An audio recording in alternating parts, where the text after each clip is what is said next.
নমস্কার বন্ধুরা, আমি পায়েল। আমার চ্যানেলে তোমাদের অনেক অনেক স্বাগত জানিয়ে আজকের ভিডিওটা শুরু করছি। আজকে চলে এসেছি পটলের একটা ইউনিক রেসিপি নিয়ে। তোমরা ভিডিওটা দেখতে থাকো, অবশ্যই তোমাদের ভালো লাগবে। যাদের পটল খেতে ভালো লাগে না তারা এইভাবে একবার রান্না করে পটল খেয়ে দেখুন, নিশ্চয়ই ভালো লাগবে।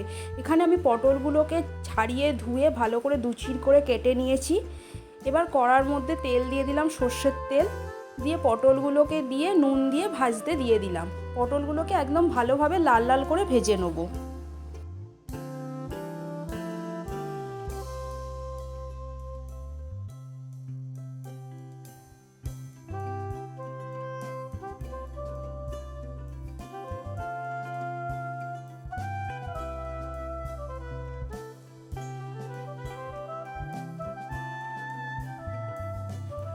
তো পটলের এক পিঠটা ভাজা হয়ে গেছে, এবার পটলগুলোকে উল্টে দেবো, দিয়ে অপর পিঠটাও ভালো করে ভেজে নেবো।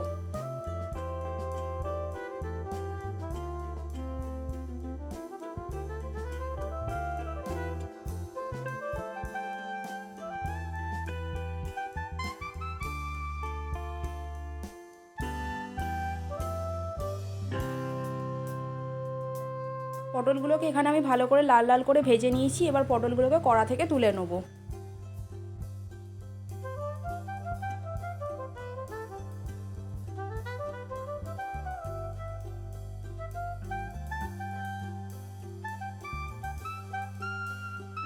বাদবাকি যে পটলগুলো রয়েছে ওগুলোকেও শুধু নুন দিয়ে ভালোভাবে লাল লাল করে ভেজে নেব।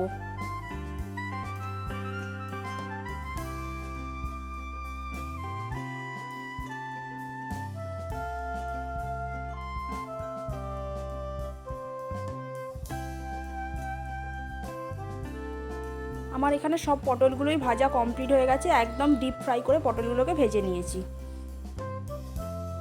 এবার পটল ভাজার তেলটা আলাদা জায়গায় ঢেলে দেবো। ওই তেলে রান্না করব না, কারণ ওই তেলে রান্নাটা করলে রান্নাটা কালো হয়ে যাবে।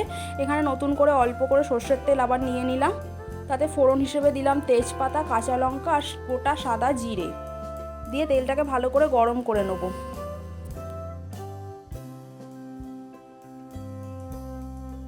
তেলের মধ্যে 1 চামচ আদা বাটা দিয়ে দিলাম। আদা বাটাটা একটুখানি ভেজে নেব। এবারে ফ্লেমটাকে একদম আস্তে করে দিয়েছি, দিয়ে কিছু এর মধ্যে মশলা দিয়ে দেবো। প্রথমে দিয়ে দিলাম হলুদ গুঁড়ো, তারপর দিলাম কাশ্মীরি লঙ্কার গুঁড়ো, তারপর দিলাম শুকনো লঙ্কার গুঁড়ো, নুন, চিনি দিয়ে ভালো করে মশলাটা ভেজে নেব।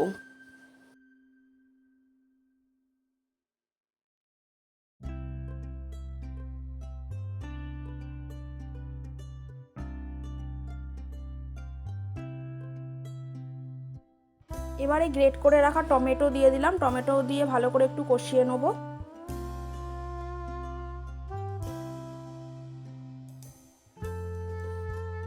টমেটো দিয়ে কষিয়ে নেবার পর একটু অল্প অল্প তেল ছেড়ে গেছে। এবার এর মধ্যে দিয়ে দিলাম কাজু আর কাঁচা লঙ্কা বাটা, কিশমিশ বাটা দিয়ে আবার খানিকক্ষণ কষিয়ে নেব।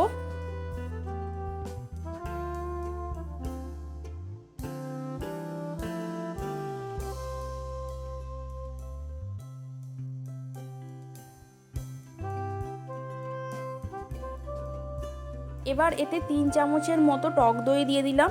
টক দইটা দিয়ে ফ্লেমটা আস্তে করে খানিকক্ষণ ধরে কষিয়ে নেব মশলাটাকে। পটলের এই রেসিপিটা নিরামিষ হলেও স্বাদ কিন্তু অত্যন্তই সুন্দর। তোমাদের কাছে রিকোয়েস্ট রইল, একবার রেসিপিটা তৈরি করে খেয়ে দেখো। এবার এতে দিলাম 1 টেবিল স্পুনের মতো ঘি আর 2টো কাঁচা লঙ্কা দিয়ে দিলাম। দিয়ে পটলগুলোকে দিয়ে দিলাম। মশলাটা দিয়ে তেলও ছেড়ে গেছে। পটলটা দিয়ে খানিকক্ষণ কষিয়ে নেব। কোনো রান্না যদি ধৈর্য দিয়ে মনোযোগ সহকারে করা যায় তার স্বাদও কিন্তু দ্বিগুণ হয়ে যায়।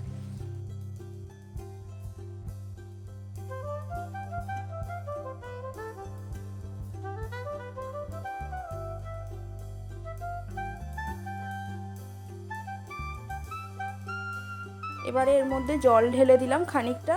এটা যেহেতু মশলার বাটি ধোয়া জল, তাই জলটা সাদা রঙের হয়ে আছে। দিয়ে ভালো করে পটলগুলোকে সেদ্ধ হওয়ার জন্য দিয়ে দেবো।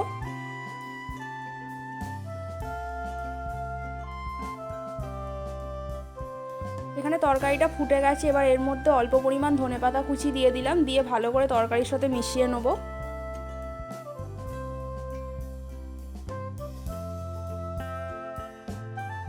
তরকারিটা এখানে হয়ে গেছে।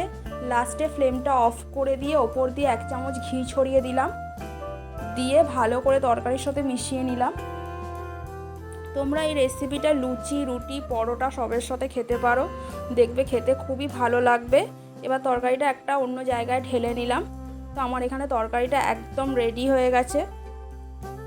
তো তোমাদের রেসিপিটা কেমন লাগলো অবশ্যই জানিও। ভালো লাগলে লাইক করো, শেয়ার করো।